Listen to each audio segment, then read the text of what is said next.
Terima kasih pemirsa, Anda kembali bersama kami dan juga ditemani rekan saya Wiki Adrian. Betul sekali. Bicara mengenai dunia kerja, mau itu di Indonesia ataupun mungkin dimanapun begitu ya, inklusivitas ini menjadi sebuah hal yang memang sudah selayaknya terjadi begitu dan memang ini untuk memberikan kesempatan untuk masyarakat seluruh Indonesia siapapun itu begitu ya. Oke. Nah ini sebetulnya ada sebuah platform yang mempertemukan antara tenaga kerja difabel dengan dunia kerja yang memang juga membutuhkan keberadaan dari tenaga kerja difabel di perusahaannya untuk kemudian dapat bekerja gitu. Nah, Ini menarik ya, karena di tengah apa ya, mau dibilang musim juga ya jangan sampai jadi musim gitu, banyak pemutusan hubungan kerja, ada startup yang justru memiliki panggilan mulia lah gitu ya, Ya, untuk betul sekali. menyediakan platform agar penyandang disabilitas bisa mendapatkan Betul pekerjaan. sekali. Tema kita kali ini mengenal platform pencarian kerja untuk difabel. Sudah tersambung melalui video conference. Ada Mas Ruby Emir, beliau adalah CEO dari Kerjabilitas. Selamat pagi, Mas Ruby. Halo. Selamat pagi, selamat pagi. Baik, terima kasih sudah bergabung bersama kami, Mas Ruby. Sehat selalu ya. Sama-sama. Oke, Mas Ruby, bicara mengenai serapan dari tenaga kerja difabel di Indonesia, sejauh ini seperti apa? Jadi sebenarnya kalau kita bicara serapan, kami nggak bisa bicara secara makro ya, karena kan memang konteksnya adalah mereka-mereka yang kami bantu atau kami coba untuk tempatkan di sektor formal gitu. Jadi yang tercatat sebenarnya kalau per tahunnya, kalau yang kami berhasil tempatkan itu bisa mencapai 100 lebih ya. Terakhir paling tahun lalu itu sampai dengan 150 sampai 170 gitu. Jadi per tahunnya itu cukup lumayan sebenarnya, tapi sekali lagi ini fokusnya hanya apa yang kami bisa tempatkan lewat platform kami gitu. Oke, mohon maaf, mohon diulang tadi 170 itu apa? 170 penempatan pekerjaan sampai dengan rata-ratanya sampai 170 sampai dengan 200 per tahun. Oke, Oh, oke. oke. Berarti ada tenaga kerja difabel yang berhasil terserap antara angka tadi ya di setiap tahunnya melalui platform Kerjabilitas begitu ya? Betul. Oh, Tapi baik. biasanya kalau teman-teman difabel ini lebih banyak terserap ke bidang yang seperti apa? Sebenarnya kalau kita kan fokusnya untuk mengantarkan teman-teman itu supaya bisa masuk sektor formal ya. Jadi sebenarnya bidangnya banyak banget, tapi memang biasanya di entry level gitu. Entry level itu artinya memang bidang-bidang yang masih buat pemula dengan skill yang masih pemula juga gitu ya. Admin, kemudian telemarketing, kemudian customer service di berbagai sektor, khususnya perbankan. Perbankan itu salah satu yang cukup tinggi dalam penyerapan tenaga kerja di Indonesia, khusus buat penyandang disabilitas. Oke. Ya, bicara mengenai serapannya sendiri menurut Anda sudah ada di level ideal atau belum, Mas Ruby? Sebenarnya jauh dari ideal ya, karena kan Jauh. kalau kita lihat angkatan kerja disabilitas itu cukup tinggi di Indonesia. Berdasarkan data Susenas itu mencapai 20 juta lebih ya. Nah, tapi kan penyerapannya masih cukup rendah gitu. Nah, sedangkan kalau kita bandingkan juga dengan indeks inklusivitas, kita tuh masih jauh loh, masih 125. Di antara negara-negara lain di dunia, kita sangat-sangat rendah level inklusivitasnya. Jadi sebenarnya kita bisa lebih baik lagi, lebih progresif lagi, dan juga misalnya banyak banget perusahaan-perusahaan sudah mulai masuk ke dunia ketenaga kerjaan yang inklusif, tapi kita bisa lebih progresif lagi kalau menurut saya. Oke, saya penasaran apa yang membuat Mas Ruby ataupun rekan-rekan begitu ya tertarik untuk bergabung dengan ataupun membangun kerjabilitas ini, karena kan berbicara mengenai tenaga kerja yang normal misalnya itu kan juga ada tantangannya tersendiri, apalagi yang difabel di mana ya mungkin lapangan kerjanya juga nggak terlalu banyak, kemudian penyerapannya tadi ya Anda katakan sendiri belum ideal. Apa yang membuat Anda tertarik untuk membangun kerjabilitas? Sebenarnya ada kisah pribadi juga sih. Keluarga saya itu punya anggota difabel. Jadi adik saya sendiri itu difabel.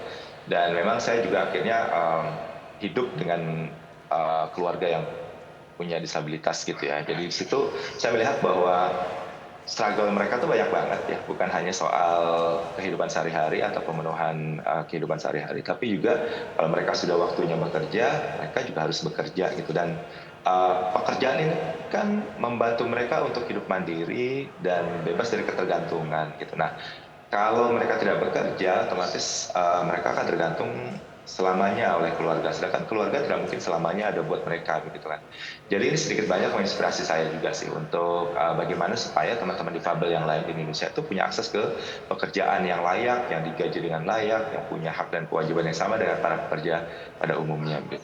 Baik, kalau kita coba menyisir begitu, sebetulnya apa yang menjadi penyebab mengapa kemudian serapan dari tenaga kerja difabel di Indonesia itu memang belum maksimal? Jangan-jangan kebutuhannya memang banyak, tapi kemudian belum ada platform, sehingga akhirnya dari perusahaan sendiri tidak mengetahui lah begitu platform mana yang bisa Tidak ada akses dihubungi. yang memadai gitu ya. Betul, untuk bisa memperkerjakan teman-teman difabel. Sejauh ini findings-nya seperti apa, Mas Ruby? Temuan kami sebenarnya memang masih sedikit ya penyedia kerja itu yang inklusif buat penyandang disabilitas. Jadi baik. rata-rata mereka masih banyak yang terdorong oleh dua hal ya. Yang pertama itu karena charity, karena berbasis kasihan begitu. Yang kedua itu didorong oleh faktor compliance terhadap undang-undang. Kan kita sudah ada Undang-Undang Nomor 8 tahun 2016 yang mewajibkan sebenarnya perusahaan untuk memiliki karyawan difabel itu sejumlah 1%.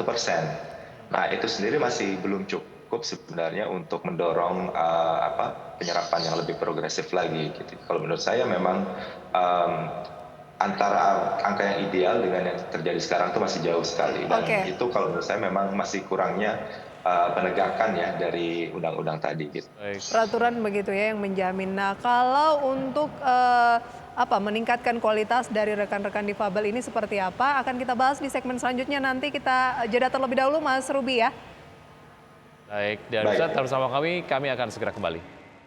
Terima kasih Anda masih bergabung bersama kami di Create Up, dan kami masih berbincang bersama Mas Ruby Emir, beliau adalah CEO dari Kerjabilitas, dan kami masih berbincang mengenal platform pencarian kerja untuk penyandang disabilitas. Oke, nah tadi Mas Ruby sendiri menyampaikan bahwa sudah ada yang mengatur, undang-undang yang mengatur bahwa setiap perusahaan itu harus memenuhi sekitar 1%, tapi ini juga karena monitoringnya yang kurang, jadinya tuh nggak terrealisasi dengan baik, dan kebanyakan perusahaan yang menerapkan punya pun faktornya masih lebih banyak lebih ke charity begitu ya, dan lain sebagainya.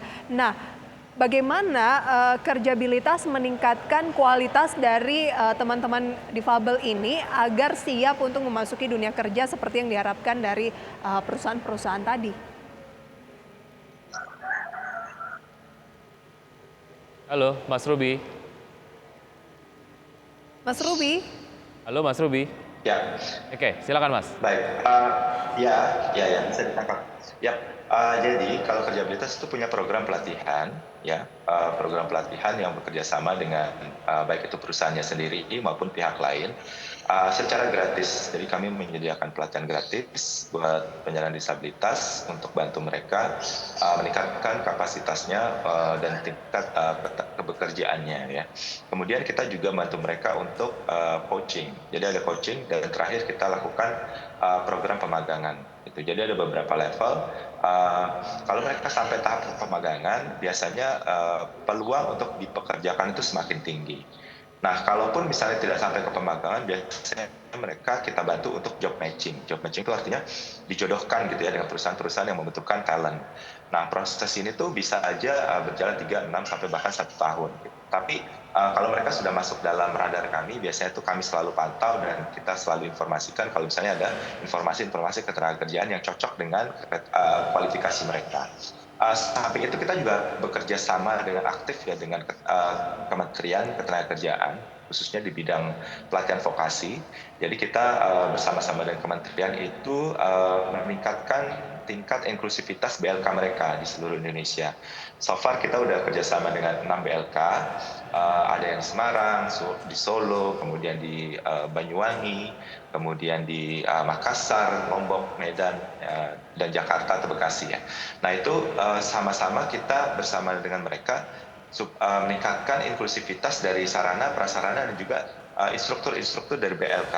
Supaya apa? Supaya ketika tenaga kerja disabilitas itu masuk ke sana untuk berlatih, mereka tuh bisa diterima dan dilatih dengan baik, dengan inklusif gitu, sesuai dengan prinsip-prinsip ketenagakerjaan inklusif begitu. Jadi sebenarnya ada beberapa aspek gitu yang kita kerjakan dan salah satunya memang kerjasama erat sekali dengan pemerintah. Ya, kementerian dan juga lembaga nampaknya memang harus jadi garda terdepan untuk memberikan contoh kepada perusahaan-perusahaan lain bahwa memang pemenuhan kuota 1% tadi untuk memperkerjakan tenaga kerja difabel ini harus terpenuhi begitu ya. Sangat singkat, statement terakhir Mas Ruby, kerjabilitas targetnya ke depan akan seperti apa? Kita akan coba terus untuk meningkatkan inklusivitas ya buat di Indonesia khususnya di bidang ketenagakerjaan, dan kita sangat terbuka dengan kolaborasi perusahaan yang sudah tergabung dengan kami sekarang sudah 3.000, sedangkan tenaga kerjanya sudah sekitar 12.000, dan kita ingin tingkatkan itu terus supaya Indonesia menjadi lebih inklusif. Itu aja. Baik, dan Oke, indeks sukses selalu ya. inklusivitasnya juga terus meningkat ya. Sukses selalu untuk kerjabilitas dan semoga Baik. bisa menjaring lebih banyak lagi rekan-rekan difabel untuk bisa disalurkan dengan baik ke lingkungan-lingkungan kerja begitu ya. Terima Baik. kasih Mas Ruby, selamat Semangat pagi. terus Mas Ruby, Terima sampai kasih. jumpa.